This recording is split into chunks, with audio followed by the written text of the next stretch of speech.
ওয়ালাইকুম রহমতুল্লাহি ওবরাকাতু। আজকে আমরা জের দিয়ে পড়া শিখব।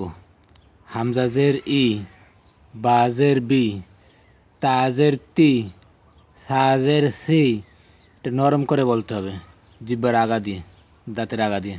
জিমজের জি, এটা শক্ত করে বলতে হবে।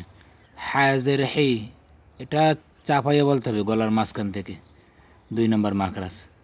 খজের খি, দালজের দি, জালজের জি, এটাও নরম করে বলতে হবে।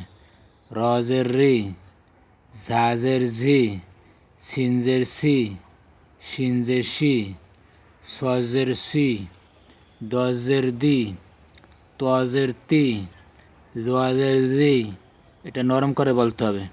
আইনজের ই, গঞ্জের গি, ফাজের ফি, কবজের কি, কাবজের কি, লামজের লি, মিমজের মি, নুনজের নি, অউজের উই, অউজের উই।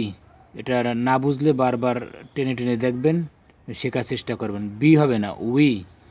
হাজের হি, হামজাজের ই, ইয়াজের ই। আজকে এই পর্যন্তই। আসসালামু আলাইকুম রহমতুল্লাহি ওয়া বারাকাতুহু।